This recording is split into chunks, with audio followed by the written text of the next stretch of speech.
gentlemen, and bonkers of all ages, it's time to get bippin', boppin', and bassin' our way through the head of anything in our way with our first proper updated set of hammer builds since Title Update 2. For anyone wondering why it's been so long, well, the Title Update 2 hammer builds were incredible. The addition of RNG talismans to the game had very minor effects for hammer, really. The actual set didn't change a whole lot, you just slot in a god roll talisman if you had it, and then with Title Update 3 as a base, nothing actually changed for hammer, either because 2-set Fulgur Anjanath set bonus is just really prevalent for the weapon and it's very important, and Lord Soul bonus is also really important too, and those things both have to fit together, and fitting those both together requires all 5 pieces of armor. So neither of the new sets that dropped in Title Update 3 actually affected Hammer's best builds. That brings us to the Dream Spell Festival and the addition of Arch Nu Udra and the new Udra Gamma armor set, and I'm happy to tell you that Hammer has gotten a meaningful upgrade as a result. And so today we're going to dive into the absolute top tier offensive builds that you can get out of your face slapping head bonkin' hammers. First build will be the pure highest effective raw that Hammer can hit while still keeping Fulgur Anjanath 2-set.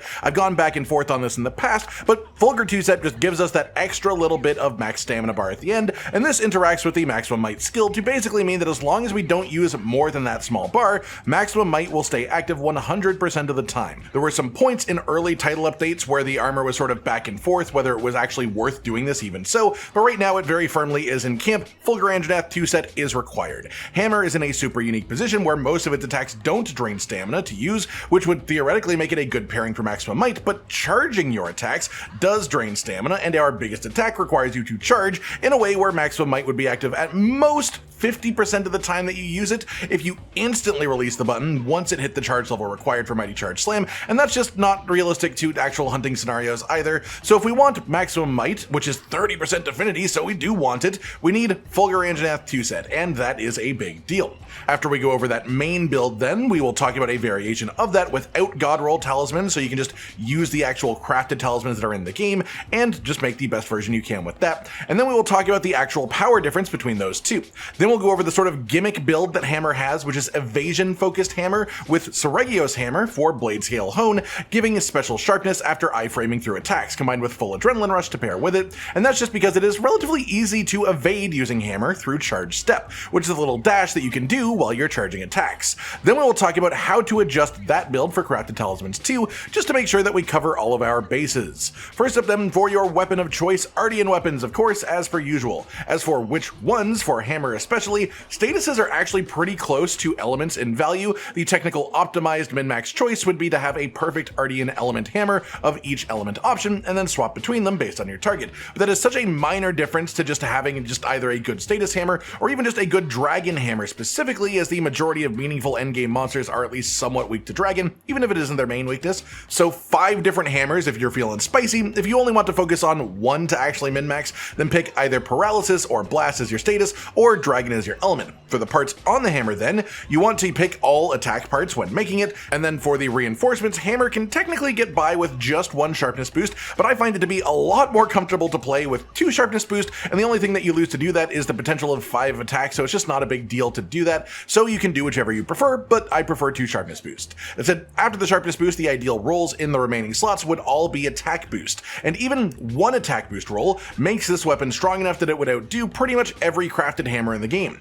2 attack boost is just better than every other option in the game, full stop. 3 attack boost is much better than every other option, so you don't need to have a perfect Artian, it just does make it better than having like a half perfect Artian. That covered then, let's get on with our first build, which is the general highest effective raw with Fulgur Anjanath 2-set. Our actual armor pieces here are Guardian Fulgur Anjanath Beta Helmet, Nu Udra Gamma Chest, Guardian Fulgur Anjanath Alpha Gloves, importantly, and then Raidao Gamma Waist, and then the Duna Gamma Pants. This gets us the Fulgur Anjanath 2-set bonus for the extra stamina bar that lets us keep full maximum might uptime. It also gets us the Lord Soul group bonus, which is extremely important. It is a nice big chunk of extra weapon attack, and then for the talisman on this one, this is the God Roll Talisman version of the build, so we will be talking about a God Roll Talisman, and well, the God Roll Talisman for this one is a Rarity 8 Talisman with 3 critical eye, and then 1 rank of either Agitator, Burst, or Latent Power, or also Adrenaline Rush. All of those would fit exactly the same into the build. As well, you'd want to stick a 4th rank of critical eye in using the 1-slot socket on the rarity 8 part of it as well.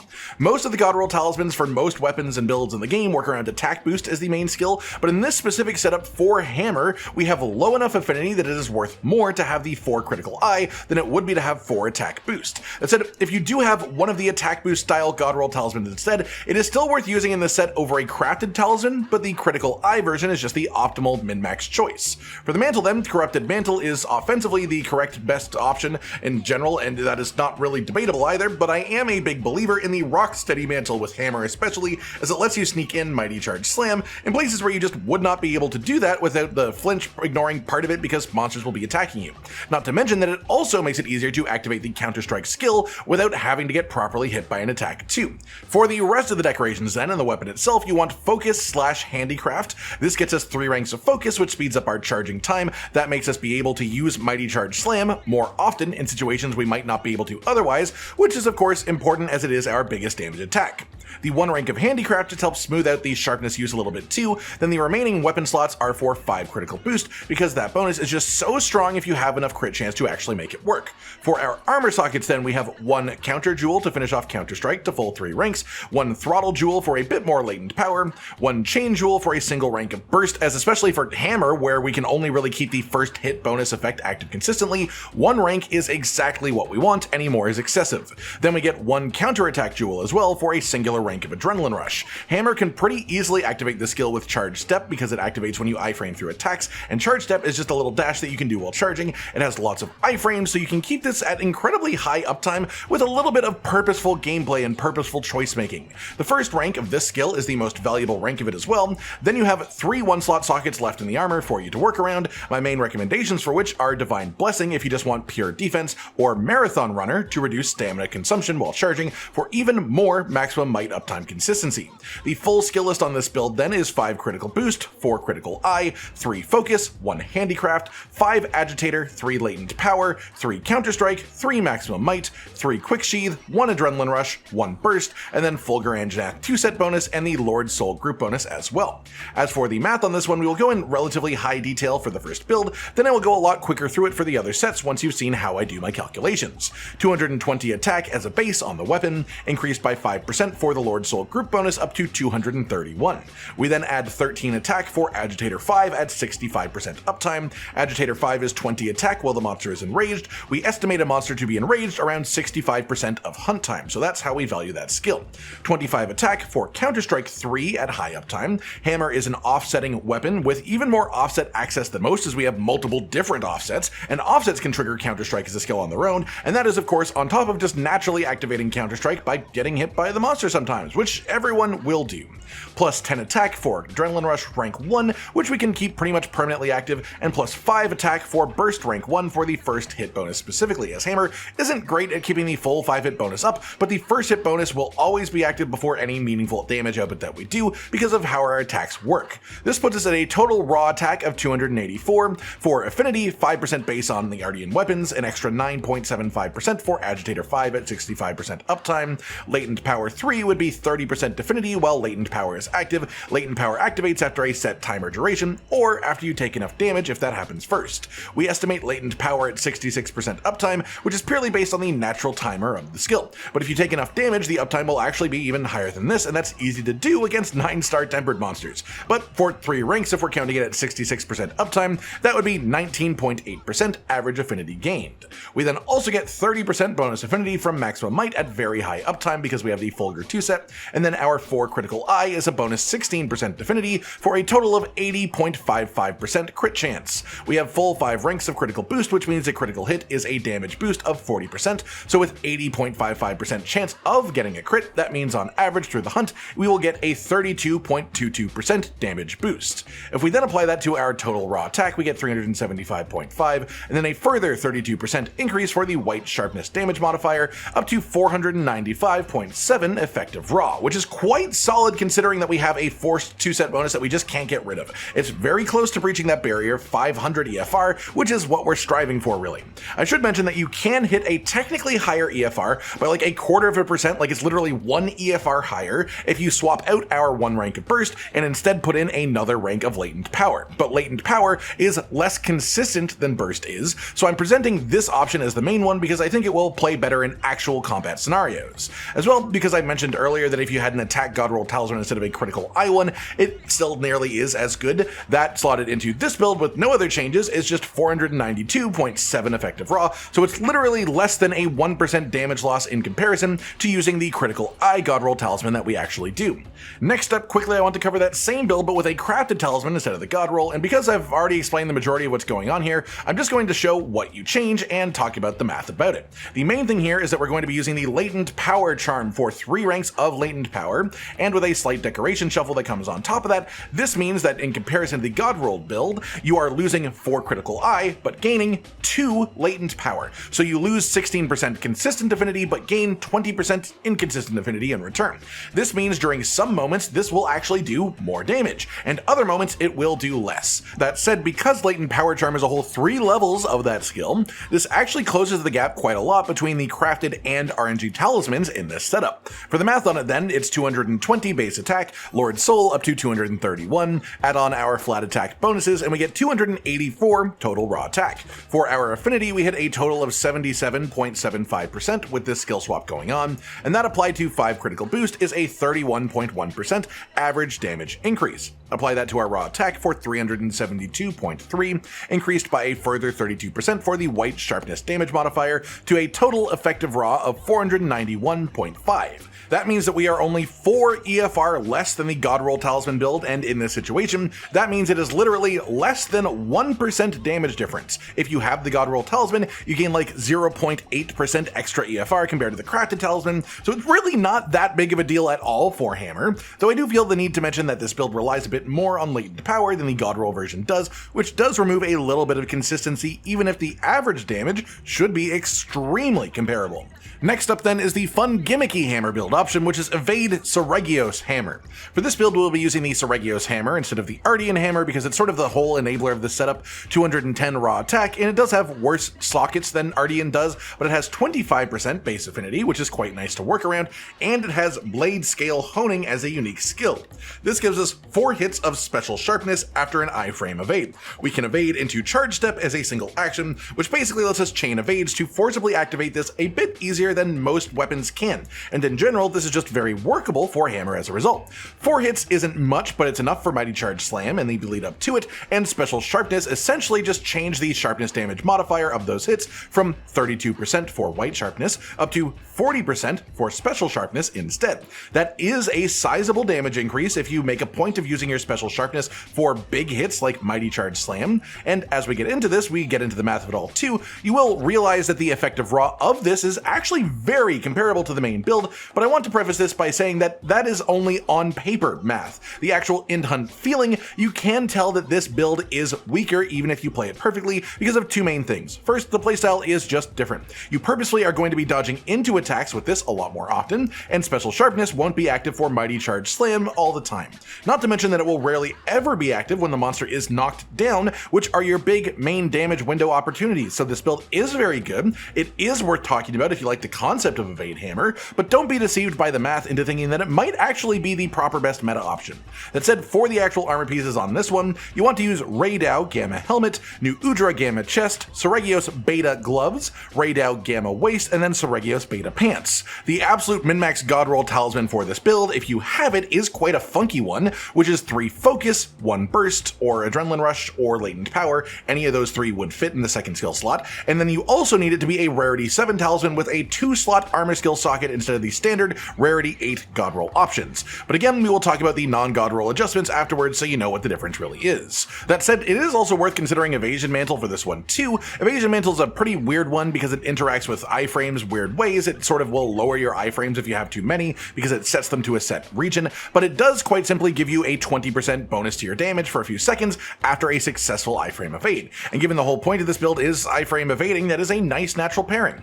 For decorations then in this one, in the weapon we take 5 critical boost, of course, as that's just really important, and 1 handicraft. The 1 handicraft gives us a little bit more wiggle room on the 20 hits of white sharpness this hammer has by default, so that is a nice thing to be able to get because it brings us up to a whole 30. Of course, our main goal is to be in special sharpness as much as possible, which means we won't be using white sharpness when that happens, but you just cannot be in special sharpness 100% of the time unless you purposefully choose not to hit otherwise. So a bit more white sharpness is useful. For the rest of our decorations then, 1 counterattack jewel to get us the final rank of Adrenaline Rush in this build, 1 chain jewel for the first rank of Burst, which is very nice to have, 2 throttle jewels to give us 2 more ranks of latent power, which brings us up to the maximum amount of 5 ranks, 1 counter jewel as well, which goes in the Talisman slot and pushes Counter Strike up to the full 3 ranks. Then you get 2 remaining empty 1-slot sockets in the armor at least to fill up as you please. The full skill list for this one is 5 critical boost, 3 focus, 1 handicraft, blade scale honing, 5 adrenaline rush, 5 latent power, 3 counter strike, 3 maximum might, 1 weakness exploit, 1 agitator, 1 burst, 1 stamina surge, raid out 2-set bonus, Seregios 2-set bonus, which I should mention just allows you to extend the actual duration of adrenaline rush once during its active window by triggering it again while it's going. But regardless of that, we should just have 100% uptime on adrenaline rush when playing in this build. Then we also have the Lord Soul group bonus for a final sort of extra cherry on top too. For the math on this build then, 210 base weapon attack for Seregios hammer, increased by 5% for the Lord Soul bonus, add on our flat attack increases and we go all the way up to 283.1. 25% base affinity on the weapon and adding on our other sources as well, including maximum might, which we have as 30% uptime total without Fulgur 2-set bonus, and 30% might honestly even be a little bit generous still, but that's the way we're counting it, as 10% average affinity gained for a total of 74.95% average affinity. Apply that to 5 critical boost for a 29.98% average damage increase, apply that to our raw attack total to hit 368, increase that by 32% for the white sharpness damage modifier to 485.7 effective raw, which is exactly 10 less than our main build today is. However, there is one more aspect to consider, which is, as mentioned, special sharpness replaces the 32% bonus white sharpness damage modifier with a 40% bonus special sharpness damage modifier. When that is active, it bumps up your effective raw to 515.2, and that means on paper at least, if you have special sharpness active for 33% of the damage you apply, this build would be exactly even, 100% equal to the main best meta build we went over today. If you have higher uptime on special sharpness than that, it would actually be better, lower uptime and it would be lower, but as I mentioned going into this, that is just sort of on paper math, so take it all with a slight grain of salt. Then of course we also have the crafted talisman version of that same build nice and quickly. All we really do is swap out the God Roll talisman for the latent power talisman for the 3 ranks of that skill, move around some decorations like so as well, and the biggest loss from this is that you just can't hit 5 critical boost anymore because the sockets on Seregios hammer don't allow for it without weapon skills coming from the talisman. So the end results is that you gain 1 agitator compared to the God Roll version of this, but you lose 2 critical boosts in exchange. And because this one is just such a small difference, just to blast past it and show you the results, this hits 474.9 effective raw for the white sharpness hits, which is boosted up to 503.7 effective raw for the special sharpness hits. So in total it's around 2.3% weaker than the God Roll version. The gap is much larger for this gimmick set between the God Roll and crafted talisman than it is for the main meta build, just to sort of put it simply. As for how to play in all these setups, standard hammer is look for mighty charge slam opportunities whenever it's available, use offsets as much as you can, otherwise gulf swing combo while the monster is actively trying to harm you but not moving much, big bang combo into mighty charge slam if the monster goes down and isn't attacking, and then if the monster is moving around, you want to use charge step into the level 2 charged attack for like hit and run type damage while you are in motion.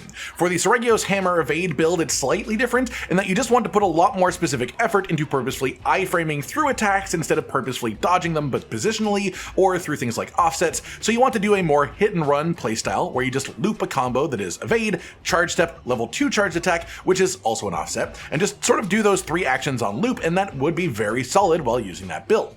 When you trigger special sharpness, you want to do your best to use it with mighty charge slam, and it is worth mentioning as well that when using the evade hammer build, you want to eat for the tumbler meal food skill, which is on the Azuz feast if you are ordering feast from the Grand Hub. This just gives you bonus evade window essentially, which makes it easier to trigger our iframe based effects. That just about does it for today then everyone. Every everything you need to know about the state of builds for the hammer as of the Dreamspell Festival equipment additions to Monster Hunter Wilds. I hope you've all enjoyed this, and I hope you enjoy using them in-game too. Like if you liked the video, subscribe to the notification bell for more, and most importantly, ladies and gentlemen, until next time, stay sweet.